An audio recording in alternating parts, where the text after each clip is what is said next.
ಈ ಜೀವಿ ಕಣ್ಣಿಗೆ ಕಾಣಿಸುತ್ತಾ ನಮಗೆ? ಈ ದೇಹದಿಂದ ಹೊರಗಡೆ ಹೋದಂತಹವರು ಅಂದ್ರೆ ನಮ್ಗೆ ಯಾರೋ ಗೊತ್ತಿರೋರು ತೀರ್ಕೊಂಡಿರ್ತಾರೆ, ಸತ್ತೋಗಿರ್ತಾರೆ, ಅವ್ರ ಆತ್ಮ ನಮ್ಗೆ ಕಣ್ಣಿಗೆ ಕಾಣಿಸುತ್ತಾ? ಅತೀಂದ್ರಿಯ, ಅದು ಕಣ್ಣಿಗೆ ಕಾಣಲ್ಲ. ಮತ್ತೆ ಈ ದೇವಭೂತಗಳೆಲ್ಲ ಏನು? ದೇವಭೂತಗಳು ಕೂಡ ಕಣ್ಣಿಗೆ ಕಾಣುವಂತಹ ವಸ್ತುಗಳಲ್ಲ ಅವು. ಹಾಗಾದ್ರೆ ಇನ್ನೊಬ್ಬರ ದೇಹದಲ್ಲಿ ಗಾಳಿಯ ರೂಪದಲ್ಲಿ ಹೋಗುತ್ತೆ ಅಂತ, ಗಾಳಿ ಬಂತು ಅಂತೀವಿ. ಯಾಕೆ? ಆ ಗಾಳಿಯ ರೂಪದಲ್ಲಿ ಅದು ಸೇರ್ಕೊಳ್ಳುತ್ತೆ ಅಂತ ಅರ್ಥ. ಹಾಗಾದ್ರೆ ಅತೀಂದ್ರಿಯ ವಸ್ತು ಕಣ್ಣಿಗೆ ಕಾಣಲ್ಲ. ಅತೀಂದ್ರಿಯ ಅಂದ್ರೆ ಅದೇ ಅರ್ಥ, ಇಂದ್ರಿಯಕ್ಕೆ ಗೋಚರವಾಗದೇ ಇರೋದು, ಸೆನ್ಸ್ ಆರ್ಗನ್ಸ್ ಕಾಣದೇ ಅಂದ್ರೆ ದೇವಗಳೆಲ್ಲ ಕಣ್ಣಿಗೆ ಕಾಣಿಸಲ್ಲ. ಕಣ್ಣಿಗೆ ಕಾಣಿಸಲ್ಲ ಅಂತಂದ್ರೆ ಬೇರೆ ರೂಪದಲ್ಲಿ ಕಾಣಿಸಬಹುದು. ಅಂದ್ರೆ ಇವಾಗ ಹೇಳಿದ್ರಲ್ಲ ನೀವು, ಬೇರೆಯವರಲ್ಲಿ ಬರಬಹುದು, ಈ ತರದ್ದಾಗಬಹುದೇ ಹೊರತು ಬೇರೆ ಐಸಿಗೆ we cannot see with our naked eye. ಅತೀಂದ್ರಿಯ ಅದು.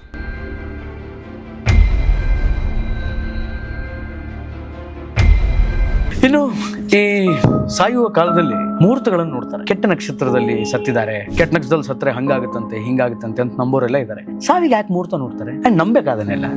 ಹೌದು, ಎಷ್ಟೋ ಜನಗಳಿಗೆ ಅನುಭವ ಆಗಿದೆ. ಧನಿಷ್ಠಾ ಪಂಚಕ ಅಂತ ಕರೀತಾರೆ. ಧನಿಷ್ಠಾ ಪಂಚಕ ಅಂದ್ರೆ ಧನಿಷ್ಠಾ ನಕ್ಷತ್ರವನ್ನ ಆರಂಭ ಮಾಡಿಕೊಂಡು 5 ನಕ್ಷತ್ರಗಳನ್ನ ಹೇಳ್ತಾರೆ. ಆ ನಕ್ಷತ್ರಗಳಲ್ಲಿ ಸಾಯಬಾರದು. ಪಂಚಕೇಶು ಮೃತೋ ಯಸ್ಯ ಯಸ್ತು ನಗತಿಂ ಲಭತೆ ನರಃ ದಾಹಸ್ತತ್ರ ನ ಕರ್ತವ್ಯಃ ಕೃತೇನ್ಯ ಮರಣಂ ಭವೇ ಅನ್ಯ ಮರಣಂ ಭವೇ ತಂದಿದ್ದಾರೆ. ಒಂದು ವೇಳೆ ಧನಿಷ್ಠಾ ಪಂಚಕದಲ್ಲಿ ಸತ್ತರೆ ಆ ಸಮಯದಲ್ಲಿ ಏನಾದರೂ ಅಂದ್ರೆ ಆ ಶವ ಸಂಸ್ಕಾರವನ್ನ ಮಾಡಿದರೆ ಅವರ ಸಂಬಂಧಿಕರಲ್ಲಿ ಯಾರಾದರೂ ತೀರ್ತಾರೆ.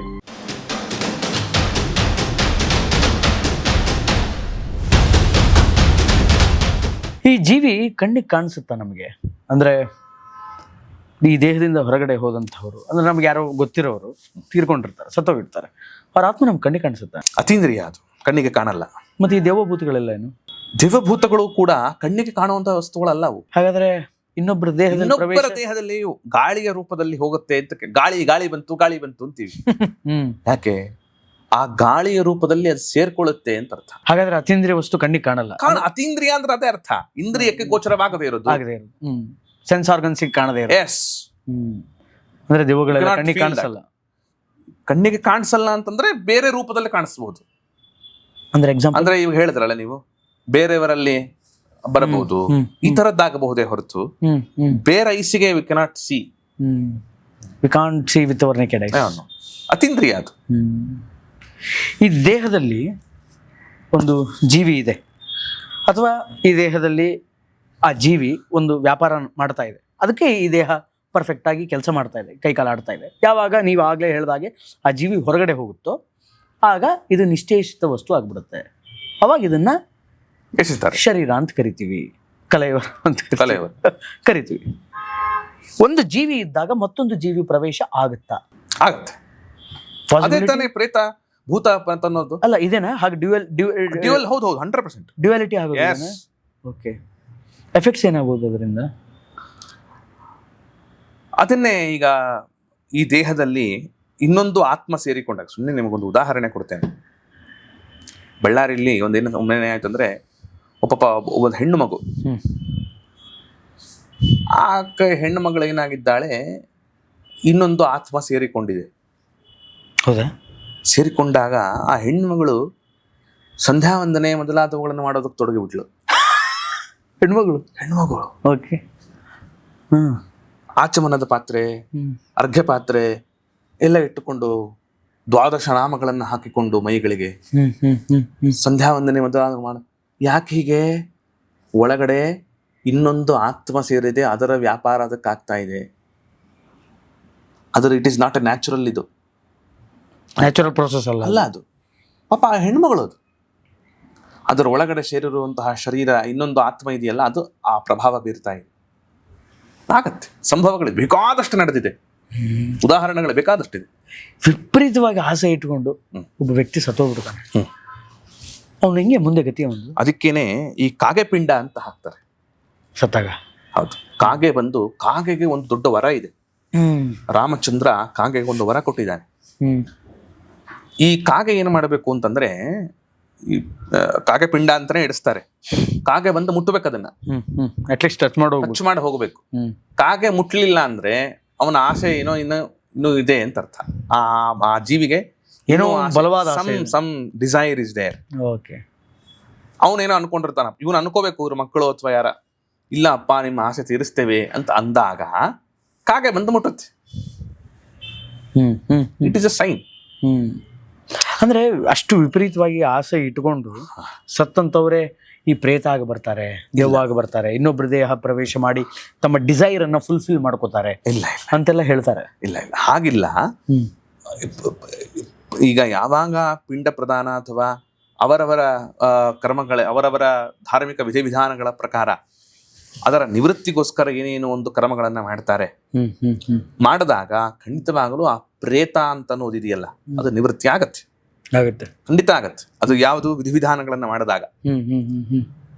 ಒಂದು ವೇಳೆ ವಿಧಿವಿಧಾನಗಳನ್ನ ಸರಿಗೆ ಮಾಡಲಿಲ್ಲ, ಓಕೆ, ಅಥವಾ ಆತ್ಮಹತ್ಯೆಯನ್ನು ಮಾಡಿಕೊಂಡಿದ್ದ, ನಾನು ಆಕ್ಚುಲಿ ಅದನ್ನೇ ಕೇಳೋನಿದ್ದೆ ನೆಕ್ಸ್ಟ್. ಆತ್ಮಹತ್ಯೆಯನ್ನ ಮಾಡಿಕೊಂಡ್ರೆ ಅದಕ್ಕೆ ಆತ್ಮಹತ್ಯೆ ಯಾವಾಗ ಮಾಡ್ಕೊಳ್ತಾರೆ? ಜೀವನ ಬೇಸರ ಆಗಿ. ನೀವ್ ಹೇಳಿದ್ರಲ್ಲ ಈಗ ಇದಕ್ಕೂ ಮುಂಚೆ ಡಿಸೈರ್ ಫುಲ್ಫಿಲ್ ಆಗಿಲ್ಲ ಅಂತ, ಅದನ್ನ ಇಟ್ಕೊಂಡೇ ಅವನು ಆತ್ಮಹತ್ಯೆ ಮಾಡ್ಕೊಂಡ. ಆ ಆತ್ಮಹತ್ಯೆ ದೊಡ್ಡ ಪಾಪ ಶಾಸ್ತ್ರ ಹೇಳ್ತಾ ಇದೆ. ಮಾಡಿಕೊಂಡ್ರೆ ನಿಮ್ಮ ನಿವೃತ್ತಿ ಆಗಲ್ಲ, ಒದ್ದಾಡ್ಬೇಕಾಗತ್ತೆ. ನೀವು ಏನ್ ಮಾಡಿದ್ರು ನಿವೃತ್ತಿ ಆಗಲ್ಲ. ಎಷ್ಟೋ ವರ್ಷಗಳ ಕಾಲ ಅದಕ್ಕೆಲ್ಲ ವಿಧಿವಿಧಾನಗಳಿದೆ, ತೊಂದರೆಗಳನ್ನು ಅನುಭವಿಸ್ಬೇಕಾಗತ್ತೆ. ಏನು ನಿವೃತ್ತಿ ಆಗಲ್ಲ ಅಂದ್ರೆ ಅರ್ಥ ಏನು ಅಂದ್ರೆ, ಆ ಅವಸ್ಥೆಯಲ್ಲಿ, ಆ ಪ್ರೇತ ಅಂತನ್ನುವ ಅವಸ್ಥೆಯಲ್ಲಿ, ಪ್ರೇತ ದೇಹ ಅಂತ ಹೇಳ್ತೀವಲ್ಲ, ಆ ಹಸಿವು ಬಾಯಾರಿಕೆಗಳು ಸಿಕ್ಕಾಪಟ್ಟೆ ಆಗ್ತಾ ಇರತ್ತೆ. ನಿಮಗೆ ಈ ಲೋಕದಲ್ಲಿ ನೀರು ಕುಡಿದು ಬಿಡ್ತೀನಿ, ಬೇಕಾದಷ್ಟು ನದಿ ತಿಂದು ಬಿಡ್ತೀನಿ ಅನ್ನೋ ಹಾಗೆ ಇಲ್ಲ. ಅಲ್ಲಿ ಹಸಿವು ನೀರಡಿಕೆ ಆಗತ್ತೆ, ಆದ್ರೆ ಕುಡಿಯಕ್ಕಾಗಲ್ಲ. ಈ ಮುಖಾಂತರವಾಗಿ ತೀರಿಸಬೇಕಾಗಿತ್ತು ಅದನ್ನ. ಪಿಂಡ ಮೊದಲಾದವುಗಳ ಮುಖಾಂತರವೇನೆ ಇಟ್ ವಿಲ್ ಬಿ ಅದನ್ನ ಕನ್ವರ್ಟ್ ಮಾಡ್ತಾರೆ. ದೇವತೆಗಳು ಏನ್ ಮಾಡ್ತಾರೆ, ಪಿತೃದೇವತೆಗಳು ಅವರೆಲ್ಲ ಏನ್ ಮಾಡ್ತಾರೆ, ನೀನು ಕೊಡುವಂತಹ ಪಿಂಡ ಇದು ಏನು ಗೊತ್ತೇನು, ಆಹಾರ. ಅದು ಅಲ್ಲ, ಇಲ್ಲಿ ಕೊಟ್ಟಿರೋ ಆಹಾರ ಅಲ್ಲಿಗೆ ಹೋಗುತ್ತೆ ಅಂತಂದ್ರೆ ಮನಿ ಟ್ರಾನ್ಸ್ಫರ್ ಮಾಡ್ತೀವೋ ಇಲ್ವೋ ನಾವು? ಇನ್ವಿಸಿಬಲ್ ಆಗುತ್ತೆ. ಮತ್ತೆ ಆಗತ್ತೋ ಇಲ್ವೋ? ಅದನ್ನ ನಂಬ್ತೀವೋ ಇಲ್ವೋ? ಇಲ್ಲಿ ಜಿ ಪೇ ಮಾಡಿದಾಗ ಟಕ್ ಅಂತ ಅವನ ಅಕೌಂಟ್ ಕ್ರೆಡಿಟ್ ಆಗತ್ತಪ್ಪ. ಅಲ್ಲೇನ್ ಕ್ರೆಡಿಟ್ ಆಯ್ತದು ಅಂತಂದ್ರೆ ಇನ್ವಿಸಿಬಲ್ ಪ್ರೋಸೆಸ್ ಅದೇನ್ ಪ್ರಾಸೆಸ್ ಆಗ್ತಾ ಇದೆ ಇಲ್ಲಿ? ಇಲ್ಲಿರುವಂತ ಒಂದು ಪಿಂಡವನ್ನ they will convert into their ಇದು ಫುಡ್. ಅವರಿಗೆ ಬೇಕಾಗಿರುವಂತ ಆಹಾರವನ್ನ ಪರಿವರ್ತನೆ ಮಾಡಿ ಅದು ಬೇರೆ ಲೋಕಕ್ಕೆ. ಹೌದು. ಅದಕ್ಕೂ ಕೂಡ ಶಾಸ್ತ್ರಕಾರರು ಬಹಳ ಸುಂದರವಾಗಿ ನಿರೂಪಣೆ ಮಾಡ್ತಾರೆ. ಈಗ ನೋಡಿ, ಉದಾಹರಣೆ ಕೊಡ್ತೇನೆ. ಈಗ ಪಿಂಡ ಪ್ರದಾನ ಮಾಡಿದ, ಅವರ ತಾತ ಅಥವಾ ಅವರ ಮುತ್ತಾತನೋ ಅವರ ತಂದೆನೋ ತೀರಿ ಹೋಗಿದ್ದಾರೆ, ಪಿಂಡ ಪ್ರದಾನ ಮಾಡಿದ. ಅವರ ತಂದೆ ಬೇರೆ ಕಡೆಯಲ್ಲಿ ಪ್ರಾಣಿಯಾಗಿ ಹುಟ್ಟಿದ್ದಾನೆ ಅಂತ ಇಟ್ಕೊಳ್ಳೋಣ. ಆಯ್ತಾ? ಈತ ಪಿಂಡ ಪ್ರದಾನ ಮಾಡಿದ ಸಂದರ್ಭದಲ್ಲಿ ಅವತ್ತಿನ ದಿನ ಪ್ರಾಣಿಯಾಗಿ ಹುಟ್ಟಿದ ಅವರ ತಂದೆ ಅವತ್ತಿನ ದಿನ ಅವನಿಗೆ ಹೆಚ್ಚಿನ ಹುಲ್ಲು ಸಿಕ್ಕು ಅವನಿಗೆ ತೃಪ್ತಿಯಾಗುವಷ್ಟು ಊಟ ಆಗತ್ತೆ.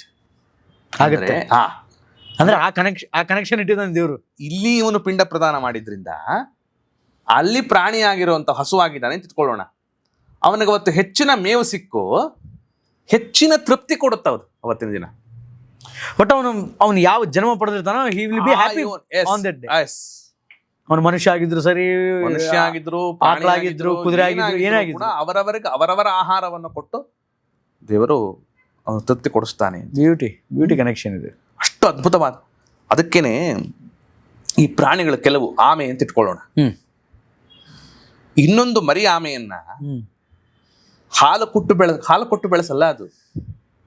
ಆಮೆ ಮರಿ ಆಮೆಯ ಬಗ್ಗೆ ಯೋಚನೆ ಮಾಡುತ್ತಂತೆ. ಒಂದು ವೇಳೆ ಒಂದು ಆಮೆ ಇನ್ನೊಂದು ಆಮೆಯನ್ನ ಬೇರೆ ಕಡೆ ಬಾವಿಯಲ್ಲಿ ಇದೆ ಅಂತ ಇಟ್ಕೊಳ್ಳೋಣ. ಒಂದು ಬಾವಿಯಲ್ಲಿ ತಾಯಿ, ಇನ್ನೊಂದು ಬಾವಿಯಲ್ಲಿ ಮರಿ ಆಮೆ ಇದೆ ಅಂತ. ಈ ಆಮೆ ತನ್ನ ಮರಿ ಆಮೆಯ ಬಗ್ಗೆ ಯೋಚನೆ ಮಾಡಿದರೆ ಆ ಆಮೆ ವೃದ್ಧಿ ಆಗತ್ತಂತೆ.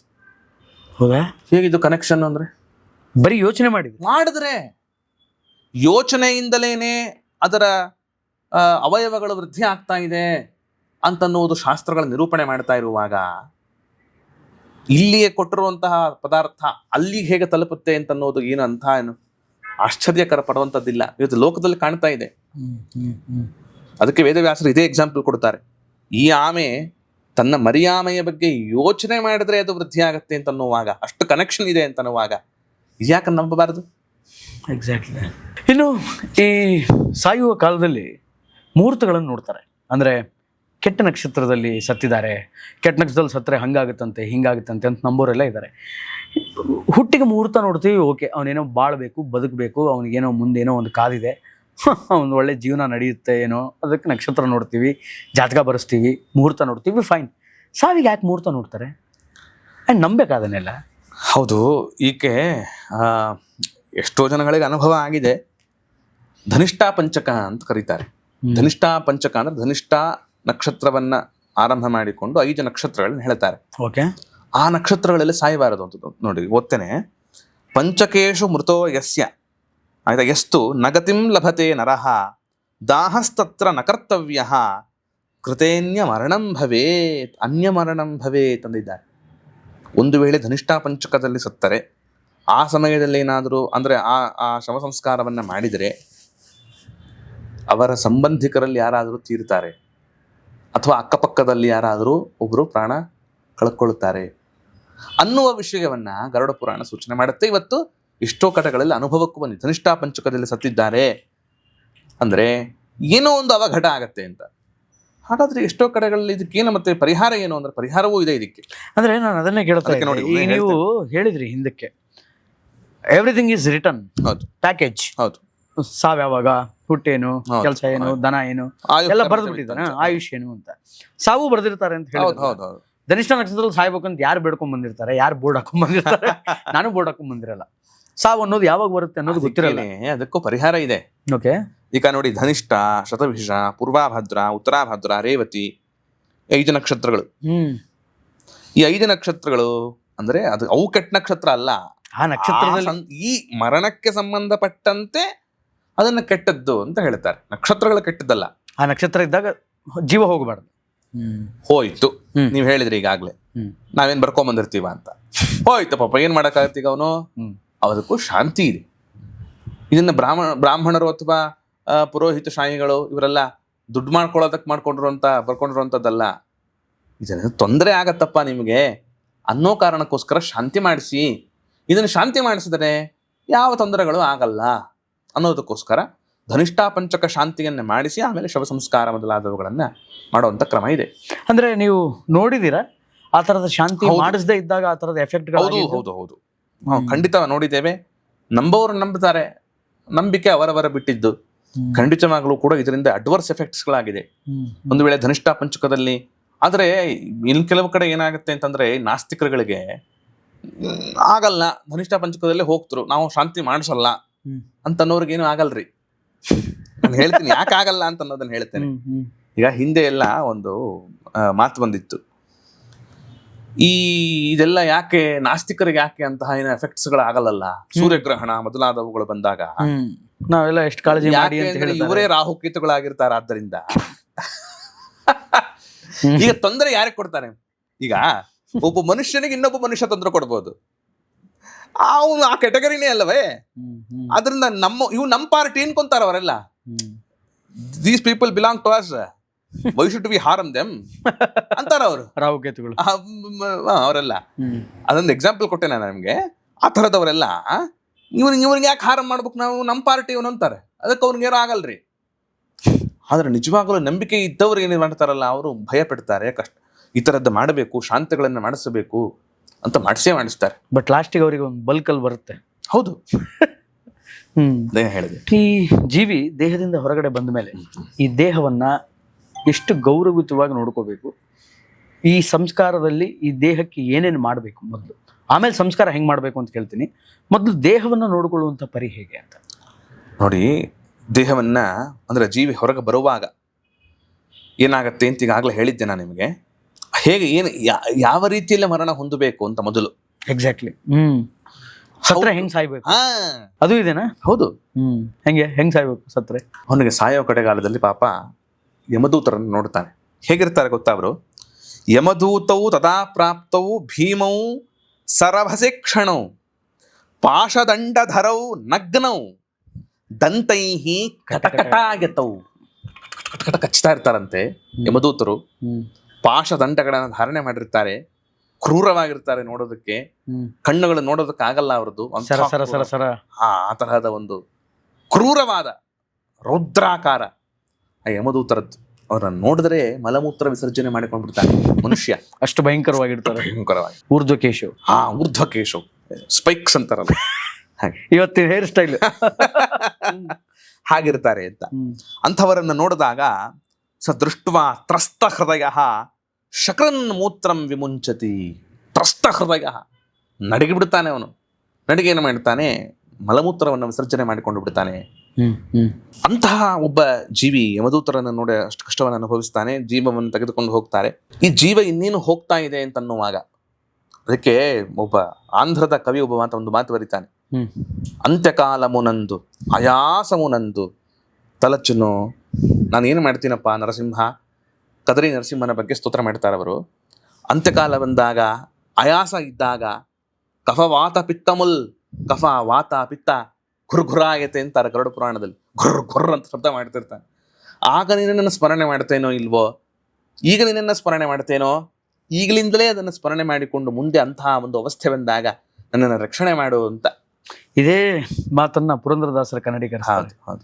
ಶ್ವಾಸಕಾಸ ಘಾಸಿಯಾಗಿ ಕ್ಲೇಶ ಬಂದು ಒದಗಿದಾಗ ರಂಗನ ಧ್ಯಾನ ಒದಗದಯ್ಯ, ರಾಮ ರಾಮ ರಾಮ ಸೀತಾರಾಮ. ಈಗಲಿಂದಲೇ ಅದನ್ನು ಮಾಡ್ಕೊಂಡು ಹೋಗಿ ಕೊನೆಗಾಲದಲ್ಲಿ ದೇವರನ್ನ ರಕ್ಷಣೆ ಮಾಡ್ತಾನೆ ನಿಮ್ಮನ್ನ ಅಂತ ಅಷ್ಟೆಲ್ಲ ನಮ್ಮನ್ನ ಪಾಪ ಸರಿದಾರಿಗೆ ತರಬೇಕು ಅಂತ ಬೇಕಾದಷ್ಟು ಹೇಳಿದ್ದಾರೆ ದೊಡ್ಡ ಹಿರಿಯರೆಲ್ಲರೂ ಕೂಡ. ಅದಕ್ಕೆ ಎಂತ ಸಾವು ಬರ್ಬೇಕಂತ ಅವನನ್ನ ಇನ್ನೇನು ಸಾವು ಬರ್ತಾ ಇದೆ ಅಂತ ಅನ್ನೋ ಹಂತ ಇದ್ದಾಗ ಅವನಿಗೆ ಗೊತ್ತಾಗತ್ತೆ, ಅಥವಾ ಸುತ್ತಲೂ ಇದ್ದವ್ರಿಗೂ ಅವನು ಹೇಳಬೇಕು, ನೀನು ನನಗೆ ಬಂದ ಬಿಡುತ್ತಪ್ಪ ಅಂತ್ಯಕಾಲ ಸನ್ನಿಹಿತ ಆಗಿದೆ ಅಂತಂದಾಗ ಸೆನ್ಸ್ ಆಗತ್ತೆ. ಅಂತಹ ಪರಿಸ್ಥಿತಿ ಬಂದಾಗ, ಒದಗಿದಾಗ ಏನು ಮಾಡಬೇಕು ಅಂದ್ರೆ, ತುಳಸಿ ಕಟ್ಟೆ ಅಥವಾ ತುಳಸಿ ಅಂತ ಅನ್ನೋದಿದೆಯಲ್ಲ ಅತ್ಯಂತ ಪವಿತ್ರ.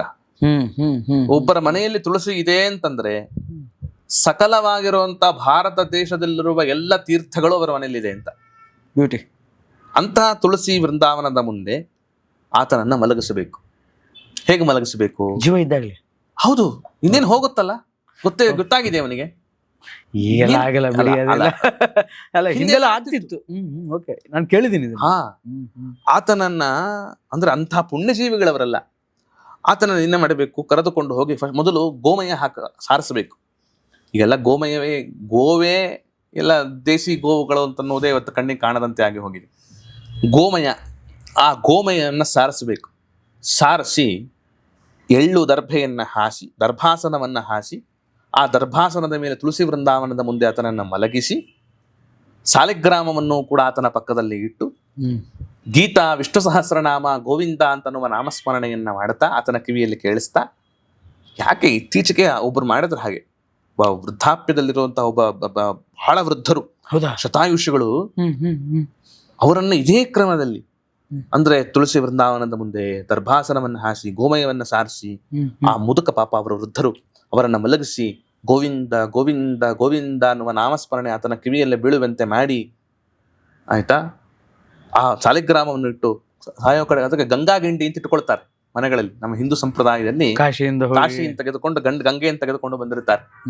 ಯಾವ್ದು ಗಂಗಾ ನದಿ ಅಂತ ಅನ್ನೋದರ ನೀರು ಹಾಳಾಗಲ್ಲ, ಅದು ಹಾಗೆ ಇರ್ತದೆ. ಎಷ್ಟೋ ವರ್ಷಗಳಾದರೂ ಕೂಡ ಹಾಗೆ ಇರ್ತದೆ.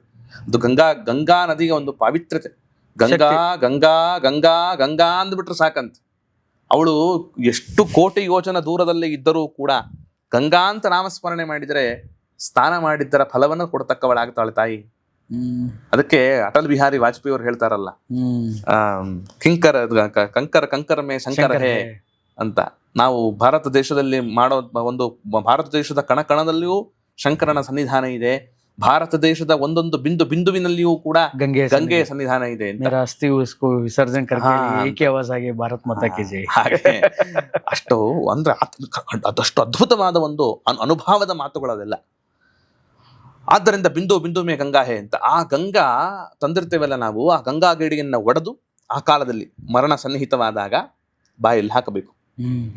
ಗಂಗೆ, ಗೋವಿಂದ, ಗೋವು, ಇದೆಲ್ಲ 4 ಗಕಾರಗಳಿರಬೇಕು ಅಂತ, ಆಯ್ತಾ. ಗೀತ ಮರಣ ಕಾಲದಲ್ಲಿ ಇದು ಅತ್ಯಂತ ಪವಿತ್ರವಾದದ್ದು ಅಂತ ಹೇಳ್ತಾರೆ. ನಾನು ರೀಸೆಂಟ್ ಆಗಿ ಸೋಷಿಯಲ್ ಮೀಡಿಯಾದಲ್ಲಿ ಒಂದು ವಿಡಿಯೋ ನೋಡಿದ್ದೆ. ವೆರಿ ಏಜ್ಡ್ ವಿದ್ವಾನ್ ಏನೋ ಅವರು ICU ಅಲ್ಲೋ ಅದರಲ್ಲೋ ಬೆಡ್ ಮೇಲೆ ಮಲಗಿದ್ದಾರೆ. ಪಕ್ಕಕ್ಕೆ ಅವ್ರ ಮಕ್ಕಳು ಅಥವಾ ಅವ್ರ ಶಿಷ್ಯಂದ್ರೆ ಯಾರೋ ಗೊತ್ತಿಲ್ಲ ಪಾರಾಯಣ ಮಾಡ್ತಾ ಇದ್ದಾರೆ. ಅಂಡ್ ಅವ್ರ ಜೊತೆ ಇವರು ಪಾರಾಯಣ ಮಾಡ್ತಿದ್ದಾರೆ. ಬಟ್ ವಾಟ್ ಹ್ಯಾಪನ್ ನೆಕ್ಸ್ಟ್ ಅನ್ನೋದು ಗೊತ್ತಿಲ್ಲ. ಬಟ್ ದಟ್ ಮೂಮೆಂಟ್ ಈಗ ನನಗೆ ನೀವು ಹೇಳಿದ ಮೇಲೆ ಸಿಂಕ್ ಒಳ್ಳೆ ಕುತೂಹಲಕಾರಿಯಾದ ಒಂದು ಅರ್ಥವತ್ತಾದ ಒಂದು ಜೀವನ ಅದು. ಹಾಗೆ ಜೀವನವನ್ನು ನಡೆಸಿಕೊಂಡು ಬಂದವರಿಗೆ ಅಂತಹ ಕಡೆಗಾಲದಲ್ಲ ಹುರುಪು, ಆ ಉತ್ಸಾಹ ನೋಡಿ. ಅಂತಹ ವಯಸ್ಸಾದಾಗಲೂ ಕೂಡ ಮಂತ್ರವನ್ನ ಉಚ್ಚಾರಣೆ ಮಾಡಬೇಕು ಅಂತ ಅನ್ನೋ ಒಂದು ಭಾವನೆ ಇದೆಯಲ್ಲ, ಇಂಟ್ರೆಸ್ಟ್ ಇದೆಯಲ್ಲ. ಅಂಡ್ ದಿಸ್ ಇಸ್ ಕಾಲ್ಡ್ ಅಂತ್ಯಕಾಲ ವಿಶೇಷಣ. ಆ ವಿಶೇಷ ಆದ್ರಿಂದ ಅಂತ್ಯಕಾಲದಲ್ಲಿ ಗೋವಿಂದ ಗೋವಿಂದ ಅಂತನ್ನುವ ಸ್ಮರಣೆಯನ್ನು ಕೇಳಿಸಿಕೊಂಡು ಅವನೇನು ಮಾಡ್ತಾನೆ, ದೇಹ ತ್ಯಾಗವನ್ನು ಮಾಡ್ತಾನೆ ಜೀವಿ. ಮಾಡದ ಮೇಲೆ ಆ ಶರೀರಕ್ಕೆ ಸ್ನಾನ ಮಾಡಿಸ್ಬೇಕು. ಮತ್ತೆ ಹೌದು, ಕೆಲವೆಲ್ಲ ಸಂಸ್ಕಾರಗಳಿದೆ. ಸ್ನಾನ ಮಾಡಿಸಿ ಶುದ್ಧಿಯನ್ನ ಮಾಡಿ ಅವರವರ ಸಂಪ್ರದಾಯದಂತೆ ಗೋಪಿಚಂದನ ಮೊದಲಾದ ನಾಮಧಾರಣೆಯನ್ನು ಕೂಡ ಆ ದೇಹಕ್ಕೆ ಮಾಡಿಸಿ ಅವರವರ ಸಂಪ್ರದಾಯದಂತೆ ಅದೇನಿದೆಯೋ ಅದು, ಅದರಿಂದ ಆ ನಾಮಗಳನ್ನೆಲ್ಲವನ್ನು ಕೂಡ ಧಾರಣೆ ಮಾಡಿಸಿ ಅದು ಪವಿತ್ರವಾದದ್ದು. ಯಾಕೆ ಇಷ್ಟು ದಿನಗಳ ಕಾಲ ಒಂದೇನೋ ಪುಣ್ಯ ರೂಪವಾದ ಸಂಚಯವನ್ನ ಮಾಡಿಕೊಂಡು ಬರೋದಕ್ಕೊಂದೊಂದು ಮೀಡಿಯಾ. ಇಷ್ಟು ದಿನ ಒಂದು ಶಾಲೆ ಕಟ್ಟಿಸಿದ್ರು, ಒಳಗಿರುವಂತಹ ಒಂದು ಜೀವಿ ಸಾಧನೆ ಮಾಡ್ಲಿಕ್ಕೆ ಹೆಲ್ಪ್ ಮಾಡಿದ್ದು ಈ ದೇಹದ ಮುಖಾಂತರವೇ ತಾನೆ. ಶರೀರ ಮಾಧ್ಯಮ ಖಲು ಧರ್ಮ ಸಾಧನಂ. ಶರೀರ ಮಾಧ್ಯಮ ಅಂತ ಅನ್ನೋದು ಇಲ್ಲದೆ ಇದ್ರೆ ಸಾಧನೆ ಮಾಡೋದಕ್ಕೆ ಹೇಗೆ ಸಾಧ್ಯ? Precious instrument. ಅಂತ ಈ ಶರೀರವನ್ನೇನೆ ಒಂದು ಮೀಡಿಯಾ ಆಗಿ ಇಟ್ಟುಕೊಂಡು ಆ ಜೀವಿ ಈ ತರಹದ ಅನೇಕ ಪುಣ್ಯ ಕಾರ್ಯ ಅಂತ ಈಗಾಗಲೇ ಹೇಳಿದೆ ನಾನು. ಪುಣ್ಯ ಕಾರ್ಯ ಜನರಲೈಸ್ ಹೇಗೆ ಮಾಡೋದು ಅಂತ ಅನೇಕ ಪುಣ್ಯ ಕಾರ್ಯಗಳನ್ನ ಮಾಡಿದ್ದಾನೆ. ಅದರಿಂದ ಈ ಶರೀರ ಅಷ್ಟು ಪವಿತ್ರವಾದದ್ದು ಅಂತ ಏನ್ ಮಾಡ್ತಾರೆ, ಈ ಸನ್ಯಾಸಿಗಳಿಗೆಲ್ಲ ಏನ್ ಮಾಡ್ತಾರೆ, ಅವರಿಗೆ ಸಮಾಧಿ ಅಂತನೋ ವೃಂದಾವನ ಅಂತೆಲ್ಲ ಕರೀತಾರೆ, ಆಯ್ತಾ. ಪುಣ್ಯ ಸನ್ನಿಧಿ ಅಂತೆಲ್ಲ ಕರೀತಾರೆ, ವೇದಿಕೆ ಅಂತ ಕರೀತಾರೆ. ಅದ್ವೈತ ಮತಾಚಾರ್ಯರಲ್ಲಿ ವೇದಿಕೆ ಅಂತ ಕರೀತಾರೆ. ಅಂದ್ರೆ ಅದಕ್ಕೊಂದು ವಿಶೇಷವಾದ ಪಾವಿತ್ರತೆ ಇದೆ ಅಂತ. ಹಾಗೆ ಇಲ್ಲಿಯೂ ಕೂಡ ಆ ಶರೀರ ಅಂತ ಅನ್ನೋದು ಅಷ್ಟು ಪವಿತ್ರ. ಯಾಕೆ ಪವಿತ್ರ? ಇಷ್ಟು ದಿನಗಳ ಕಾಲ ಒಂದು ಪುಣ್ಯ ಸಂಚಯವನ್ನ ಮಾಡಿದೆ ಅಂತ. ಅವನು ಬದುಕಿರೋವರೆಗೂ ಕುಡಿದು ಇದು ಮಾಡಿ ಮಾಡಬಾರದನ್ನ ಮಾಡಿ ಹೆಂಡತಿ ಮಕ್ಕಳಿಗೆ ತೊಂದರೆ ಕೊಟ್ಟು ತಂದೆ ತಾಯಿಗಳಿಗೆ ತೊಂದರೆ ಕೊಟ್ಟು ಮಾಡಿದ್ದರೂ ಆ ಶರೀರಕ್ಕೆ ಏನೇನು ಮಾಡಬೇಕು ಅದು ಮಾಡಲೇಬೇಕು. ಆದ್ದರಿಂದ ಆ ತರಹದ ಒಂದು ಅಂದ್ರೆ ಇದು ವಿಧಿ ಇದೆ, ಇದೊಂದು ವಿಧಾನ, ದೇರ್ ಇಸ್ ಅ ರೂಲ್ ಅನ್ನೋ ಕಾರಣಕ್ಕೋಸ್ಕರ ಅದಕ್ಕೊಂದು ಸರಿಯಾದ ರೀತಿಯಲ್ಲಿ ಸಂಸ್ಕಾರವನ್ನ ಮಾಡಿ, ಅದಾದ ಮೇಲೆ ವಸ್ತ್ರವನ್ನೆಲ್ಲ ಇದು ಮಾಡಿ ಕರೆದುಕೊಂಡು ಹೋಗಿ ಸರಿಯಾದ ರೀತಿಯಲ್ಲಿ, ಇದೆಲ್ಲ ಆಂಬ್ಯುಲೆನ್ಸ್ ಬಂದಿದೆ ಈಗ, ಅದಕ್ಕೆಲ್ಲ ಏನು ಅಂತಂದ್ರೆ ಈ ಚಟ್ಟದ ಮೇಲೆ ಮಲಗಿಸಿ ಒಂದು ಹೆಗಲ ಮೇಲೆ ಹೊತ್ಕೊಂಡು ಒಂದೊಂದು ಹೆಜ್ಜೆಯನ್ನ ಇಟ್ಟರೆ ಅದು ಅಶ್ವಮೇಧ ಯಾಗಕ್ಕೆ ಸಮಾನ ಅಂತ ಅಲ್ಲ. ಅದಕ್ಕೆ ಅಂದ್ರೆ ಹೆಣ ಹೊರುವುದು ಪುಣ್ಯನೇ. ಪುಣ್ಯ ಅದು, ಹೆಣ ಹೊರುವುದು ಪುಣ್ಯ, ತಾತ್ಸಾರದೇನು ವಿಚಾರ ಅಲ್ಲ, ದೊಡ್ಡ ಕಾರ್ಯ ಅದು. ಅಂದ್ರೆ ಹೆಣ ಹೊತ್ತು ಒಂದು ಹೆಜ್ಜೆ ಇಟ್ಟರೆ ಅಶ್ವಮೇಧ ಯಾಗದ ಪುಣ್ಯ ಅದು. ನೋಡಿ, ಎಲ್ಲದಕ್ಕೂ ನಮ್ಮಲ್ಲಿ ಒಂದು ಇದಿದೆ, ಒಂದು ಮಹತ್ವ ಇದೆ, ಆಯ್ತಾ. ಅದನ್ನು ಕರೆದುಕೊಂಡು ಹೋಗಿ ಸರಿಯಾದ ರೀತಿಯಲ್ಲಿ ಅದನ್ನ ಏನಂತಾರೆ ಅದಕ್ಕೆ ವೇದಿಕೆಯನ್ನೆಲ್ಲ ನಿರ್ಮಾಣ ಮಾಡಿ ಗಂಧದ ಕಟ್ಟಿಗೆಯನ್ನು ಹಾಕಬೇಕು ಅಂತಿದೆ. ಒಂದು ಚೂರಾದ್ರೂ ಗಂಧದ ಒಂದು ಸ್ಪರ್ಶ ಇರಬೇಕು ಆ ತುಂಡು. ಹಾಗೆಲ್ಲ ಅದನ್ನ ಮಾಡಿ ಶವ ಸಂಸ್ಕಾರವನ್ನ ಮಾಡಬೇಕು ಅಂತಿದೆ. ದೊಡ್ಡ ಪ್ರೊಸೀಜರ್ ಇದೆ ಇದು. ಈ ಪುರೋಹಿತರು ಅದನ್ನೆಲ್ಲ ಬಹಳ ಸೊಗಸಾಗಿ ಶ್ರದ್ಧೆಯಿಂದ ಅದಕ್ಕೆ ಶ್ರಾದ್ದ ಅಂತ ಅದಕ್ಕೆ ಕರೆಯೋದು. ಶ್ರದ್ಧೆಯಿಂದ ಮಾಡೋದನ್ನ ಶ್ರಾದ್ದ ಅಂತ ಕರೀತಾರೆ. ಆದ್ರಿಂದ ಇದಕ್ಕೆಲ್ಲ ಬಹಳ ವಿಸ್ತಾರವಾದ ಒಂದು ಪ್ರೊಸೀಜರ್ ಇದೆ. ಅಸ್ಥಿ ಸಂಚಯನ ಮಾಡಬೇಕು. ಯಾವತ್ತು ಅಸ್ಥಿ ಸಂಚಯನ ಮಾಡಬೇಕು? ಅಸ್ಥಿಯನ್ನು ಆರಿಸೋದು ಅಂತ. ಶವ ಸಂಸ್ಕಾರ ಮಾಡಿದ ಮೇಲೆ ಅಸ್ಥಿ ಸಂಚಯನವನ್ನ ಮಾಡಬೇಕು ಅಂತಂತಾರೆ. ಆ ಅಸ್ಥಿಯನ್ನ ಮಹಾನದಿಗಳಲ್ಲಿ ಗಂಗಾ ನದಿಯಲ್ಲಿ ವಿಸರ್ಜನೆ ಮಾಡಬೇಕು ಅಂತಿದೆ. ಗಂಗಾ ನದಿಗೆ ಕೆಲವರೆಲ್ಲ ಏನು ಮಾಡ್ತಾರೆ, ಗಂಗಾ ನದಿಗೆ ಹೋಗುವವರೆಗೂ ಮನೆಯಲ್ಲಿ ಇಟ್ಕೊಂಡಿರ್ತಾರೆ ಕೆಲವರಲ್ಲಿ ಅಸ್ಥಿಯನ್ನ. ಇನ್ನು ಕೆಲವರು ಏನು ಮಾಡ್ತಾರೆ, ಕಾವೇರಿ ಮೊದಲಾದ ಮಹಾನದಿಗಳಲ್ಲಿ ವಿಸರ್ಜನೆ ಮಾಡುವಂತ ಕ್ರಮವೂ ಇದೆ. ಅದರಿಂದ ಮಹಾನದಿಗಳಲ್ಲಿ ಅಸ್ಥಿ ವಿಸರ್ಜನೆಯನ್ನು ಮಾಡುವುದಾಗಲಿ, ಆ ಅಸ್ಥಿಗತ ಪ್ರಾಣ ಅಂತ ಆ ಅಸ್ಥಿಯಲ್ಲಿ ಆ ಒಂದು ಜೀವಿಯ ಪುಣ್ಯದ ಒಂದು ಸಂಚಯ ಇರುತ್ತದೆ. ಆದ್ರಿಂದ ಅದನ್ನ ನಾವು ಪುಣ್ಯ ನದಿಯಲ್ಲಿ ಬಿಟ್ಟಾಗ ಆತನಿಗೆ ಆ ಪುಣ್ಯ ಅನ್ನತಕ್ಕಂಥದ್ದು ಟ್ರಾನ್ಸ್ಫರ್ ಆಗತ್ತೆ ಅಂತ ಅನ್ನುವಂಥ ನಂಬಿಕೆ. ಆದ್ದರಿಂದ ಈ ತರಹದ್ದೆಲ್ಲವನ್ನು ಮಾಡಿ, ಈಗಾಗಲೇ ಹೇಳಿದಂತೆ 13 ದಿನಗಳ ಕಾರ್ಯಕ್ರಮಗಳನ್ನೆಲ್ಲವನ್ನ ಮಾಡಿ ವೈಕುಂಠ ಸಮಾರಾಧನೆ ಅಂತ ಅವತ್ತಿನ ದಿನ ಭೂರಿ ಭೋಜನ ಅಂತೆಲ್ಲವನ್ನ ಹಾಕಿಸಿ, ಎಲ್ಲರಿಗೂ ಕೂಡ ಭೂರಿ ಭೋಜನ ಅಂತ ಹಾಕಿಸಿ ಆ ಜೀವಿಯ ಹೆಸರಿನಲ್ಲಿ ಪುಣ್ಯ ಕಾರ್ಯವನ್ನ ಮಾಡುವಂಥದ್ದೊಂದು ದೊಡ್ಡ ವಿಶಿಷ್ಟವಾದ ಕ್ರಮ ನಮ್ಮ ಹಿಂದೂ ಸಂಪ್ರದಾಯದಲ್ಲಿ ಮುಂಚೆಯಿಂದ ನಡೆದುಕೊಂಡು ಬಂದಿದೆ. ಈ ಪಂಚಭೂತಗಳಲ್ಲಿ ಲೀನ ಅಂತ ಕರಿತೀವಿ. ಅಂದ್ರೆ ನಾವು ಈ ಅಸ್ಥಿ ಸಂಚಯನ ಅಥವಾ ಒಂದು ಕಟ್ಟಿಗೆ ಹಾಕಬೇಕು, ಇದೆಲ್ಲ ಸುಡುವಂಥ ಕ್ರಮದಲ್ಲಿ ಬಂತು. ಇದನ್ನು ಹೊರತುಪಡಿಸಿ ಮತ್ತೆ ಇನ್ನು ಯಾವುದಾದ್ರು ಹೂಳೋದು ಒಂದಿದೆ. ಇದನ್ನು ಬಿಟ್ಟು ಮತ್ತೆ ಬೇರೆ ಯಾವ ಕ್ರಮಗಳಿದೆ ಅಂತ್ಯ ಸಂಸ್ಕಾರಕ್ಕೆ? ಈ ಪ್ರಸ್ತುತ ನಾವು ನಮ್ಮ ಸೊಸೈಟಿಯಲ್ಲಿ ನೋಡೋದು ಒಂದು ಹೂಳೋದು ಬಿಟ್ಟರೆ ಒಂದು ಸುಡೋದು. ಇದನ್ನು ಬಿಟ್ಟು ಮತ್ತೆ ಅಂತ್ಯ ಸಂಸ್ಕಾರದಲ್ಲಿ ಬೇರೆ ಯಾವ ಕ್ರಮಗಳಿದೆ? ಬೇರೆ ಯಾವುದು ನಮಗಷ್ಟು ಗಮನಕ್ಕೆ ಬಂದಂತ ಇಲ್ಲ. ಹೂಳೋದು ಅಂತ ನೀರಿನಲ್ಲಿ ಬಿಡ್ತಾರೆ, ಗಂಗೆಯಲ್ಲಿ ಬಿಡೋದನ್ನು ನೋಡಿರೋದು. ಗಂಗೆಯಲ್ಲಿ ಅಗೋರಿಗಳು ಭಕ್ಷ್ಯ ಮಾಡ್ತಾರೆ ಅಂತ ಕೇಳ್ಪಟ್ಟೆ. Is that true? ಅಘೋರಿಗಳ ನಡುವೆ ಅನ್ನೋ ಪುಸ್ತಕದಲ್ಲಿ ನಾನು ಓದಿದಂತ ನೆನಪು. ಅದು ಅವ್ರದ್ದೊಂದು ಕ್ರಮ ಇರಬಹುದು. ಶವಮಾಂಸ ಅದು ನರಮಾಂಸ ಭಕ್ಷಕರು ಅಂತೆಲ್ಲ ಕರೀತಾರೆ. ಅದೆಲ್ಲ ಬೇರೆ ಪ್ರೊಸೀಜರ್, ಅದಕ್ಕೆಲ್ಲ ಬೇರೆ ಬೇರೆ ಕಾರಣಗಳಿದೆ. ಆದರೆ ಅದು ಬೇರೆ, ಅದು ತಾಮಸಿಕವಾಗಿರತಕ್ಕಂತಹ ಒಂದು ಆಚರಣೆ, ಸಾತ್ವಿಕದ್ದಲ್ಲ. ಮತ್ತು ನರಮಾಂಸ ಭಕ್ಷಣವನ್ನು ಮಾಡೋದು ಅಂತ ಅನ್ನೋದೇನಿದೆ ಅದು. ಅದರಂತೆ ಇದು ಏನು, ಈ ಶರೀರವನ್ನ ನದಿಯಲ್ಲೇನೆ, ಈಗ ನದಿಯಲ್ಲೇನೆ ಬಿಟ್ಬಿಡೋದು, ಆಯ್ತಾ. ಇದೊಂದು ಕ್ರಮ ಇತ್ತು. ಇದು ಪೊಲ್ಯೂಷನ್ ಆಗತ್ತೆ, ತೊಂದರೆ ಆಗತ್ತೆ ಅನ್ನೋ ಕಾರಣಕ್ಕೋಸ್ಕರ ಹಾಗೆಲ್ಲ ಮಾಡಬಾರದು ವಾಸ್ತವಿಕವಾಗಿ. ಅಂದ್ರೆ ಈಗಿನ ಒಂದು ಹಂತದಲ್ಲಿ. ಹಿಂದೆ ಒಂದು ಕ್ರಮ ಇತ್ತು, ಅಂದ್ರೆ ದೇಹತ್ಯಾಗವನ್ನ ಮಾಡಿದಾಗ ಮತ್ತದಕ್ಕೆ ಪ್ರತ್ಯೇಕವಾದ ಸಂಸ್ಕಾರ ಅಂತ ಅನ್ನೋದನ್ನ ನದಿಯಲ್ಲೇ ಬಿಟ್ಬಿಡೋದು ಅಂತ. ಅಂದ್ರೆ ರೀಸೆಂಟ್ ಆಗಿ ಅಯೋಧ್ಯೆ ರಾಮ ಮಂದಿರದ ಅರ್ಚಕರು ತೀರ್ಕೊಂಡಾಗ ಅವರ ಪಾರ್ಥಿವ ಶರೀರವನ್ನ ಗಂಗೆಯಲ್ಲಿ, ಯಮುನೆನ ಅಲ್ಲೇ ವಿಸರ್ಜನೆ ಮಾಡಿದ್ರು. ಅದೊಂದು ಕ್ರಮ ಇರಬಹುದು. ಅಂದ್ರೆ ಈ ಸಾಮಾಜಿಕ ದೃಷ್ಟಿಯಿಂದ ನಾನು ಮಾಡಬಾರದು ಅಂತ ಒಂದು ನಿಷೇಧ ನಾನು ಮಾಡ್ತಾ ಇಲ್ಲ. ಸಾಮಾಜಿಕ ದೃಷ್ಟಿಯಿಂದ ಅದನ್ನ ಜನಗಳು ಬೇರೆ ರೀತಿಯಲ್ಲಿ ಅರ್ಥ ಮಾಡ್ಕೊಳ್ತಾರ. ಆದ್ದರಿಂದ ನದಿಯಲ್ಲಿ ವಿಸರ್ಜನೆ ಮಾಡೋದು ಅಂತ ಅದೊಂದು ಕ್ರಮ ಅಂತೂ ಇದ್ದೇ ಇದೆ ಶಾಸ್ತ್ರದಲ್ಲಿ. ಓಕೆ ಆಚಾರ್ಯ, ಇಷ್ಟೊತ್ತು ಮಾತಾಡಿದ್ವಿ. ಮೊದಲು ಹುಟ್ಟಿನ ಬಗ್ಗೆ ಮಾತಾಡಿದ್ವಿ, ಅದಾದ್ಮೇಲೆ ಸಾವಿನ ಬಗ್ಗೆ ಮಾತಾಡಿದ್ವಿ, ಸಾವಿನ ನಂತರ ಏನಾಗುತ್ತೆ ಅನ್ನೋದು ಮಾತಾಡಿದ್ವಿ. ಇನ್ನು ಅನೇಕ ವಿಚಾರಗಳಿವೆ. ಬಹಳ ವಿಸ್ತಾರವಾದ ಒಂದು ಪ್ರಪಂಚ ಇದು. ತೆರೆದುಕೊಳ್ತಾ ಹೋದ್ರೆ ಪುಟಗಟ್ಟಲೆ ಇದನ್ನ ದಿನಗಟ್ಟಲೆ ಮಾತನಾಡುವಷ್ಟು ವಿಷಯಗಳು ಇದರಲ್ಲಿ ಅಡಕವಾಗಿದೆ. ಆದ್ರೂ ನೀವು ಬಹಳ ಸ್ವಾರಸ್ಯಕರವಾದ ಪ್ರಶ್ನೆಗಳನ್ನ ಕೇಳಿದ್ರಿ. ಎಷ್ಟಾಗತ್ತೋ ಅಷ್ಟು ನಮ್ಮ ಮತಿಗೆ, ನಮ್ಮ ಒಂದು ಎಷ್ಟು ಸಂಗ್ರಹ ಮಾಡಿಕೊಂಡಿದ್ದೇವೋ ಅಷ್ಟನ್ನ ಮಾತ್ರ, ಅದರಲ್ಲೂ ಕೂಡ ತಪ್ಪುಗಳಾಗಿರ್ಬೋದು, ಅಷ್ಟನ್ನ ಮಾತ್ರ ಸಂಗ್ರಹ ಮಾಡಿ ಎಲ್ಲರಿಗೂ ಕೂಡ ಒಂದು ಈ ಬಿಯಾಂಡ್ ಲಿಮಿಟ್ಸಿನ ವೀಕ್ಷಕರು ನಿಜವಾಗಲೂ ಕೂಡ ಒಂದು ಹೊಸ ರೀತಿಯಾಗಿರುವಂಥ ಜೀವನದಲ್ಲಿ ಯಾವುದನ್ನು ಕೇಳಲೇಬೇಕು, ಯಾವುದನ್ನು ಮಾಡಲೇಬೇಕು, ಯಾವುದನ್ನು ತಿಳಿದುಕೊಳ್ಳಲೇಬೇಕು ಅಂತ ಅನ್ನುವ ತಿಳುವಳಿಕೆಯ ಅರಿಕೆಯನ್ನ ಮುಟ್ಟಿಸುವ ಒಂದು ವಿಶಿಷ್ಟವಾದ ಕಾರ್ಯವನ್ನು ಮಾಡ್ತಾ ಇದ್ದೀರಿ. ಬಹಳ ಸಂತೋಷ ಅಂತ ನಾನು ವೀಕ್ಷಕರ ಪರವಾಗಿ ನಾನು ನಿಮಗೆ ಧನ್ಯವಾದಗಳನ್ನ ತಿಳಿಸ್ತಾ ಇದ್ದೇನೆ. ಧನ್ಯವಾದಗಳು ಆಚಾರ್ಯ. ಅದೇ ಹೇಳ್ತಾ ಇದ್ದೆ, ಹುಟ್ಟಿನ ಬಗ್ಗೆ ಮಾತಾಡಿದ್ವಿ, ಸಾವಿನ ಬಗ್ಗೆ ಮಾತಾಡಿದ್ವಿ, ಮತ್ತೆ ಹುಟ್ಟಬೇಕು. ಈ ಹುಟ್ಟು ಸಾವಿನ ಮಧ್ಯೆ ಏನು ಜಂಜಾಟ ಇರುತ್ತೆ ಅದೇ ಜೀವನ. ಈ ಜೀವನದಲ್ಲಿ ಸಾಮಾನ್ಯವಾಗಿ ಆ ಪ್ರಶ್ನೆಗಳು ನಾನು ಆಗಲೇ ಇಂಟ್ರೊಡಕ್ಷನಲ್ಲಿ ಹೇಳಿದಾಗೆ ಕಾಡ್ತಾನೆ ಇರುತ್ತೆ. ನಾವು ಯಾಕೆ ಹುಟ್ಟಿದೆ, ಹಿಂಗೆ ಯಾಕಿದ್ದೀನಿ, ಏನು ಮಾಡ್ತಾ ಇದ್ದೀನಿ ಜೀವನದಲ್ಲಿ, ಏನು ದಬ್ಬಾಗ್ತಿದ್ದೀನಿ, ಸಾಧನೆ ಅಂದರೆ ಏನು, ಲೌಕಿಕವಾಗಿ ಸಾಧನೆ ಮಾಡಿದರೆ ಸಾಧನೆನಾ, ಭಗವತ್ ಸಾಧನೆ ಅಂದರೆ ಏನು. ಸೊ ಅದೆಲ್ಲ ತಲೆಯೊಳಗೆ ಕಾಡ್ತಾ ಇರುತ್ತೆ. ನಾಳೆ ಸತ್ಬಿಟ್ರೆ ಹೆಂಗೆ, ಇವತ್ತಿದ್ದೀನಿ ನಾಳೆ ಬೆಳಗ್ಗೆನೇ ನಾನಿಲ್ಲ ಅಂದರೆ ಹೆಂಗೆ. ಸೊ ಈ ಥರದ್ದೆಲ್ಲ ಒಂದಿಷ್ಟು ವಿಚಾರಗಳು ಕಾಡ್ತಾ ಇರುತ್ತೆ.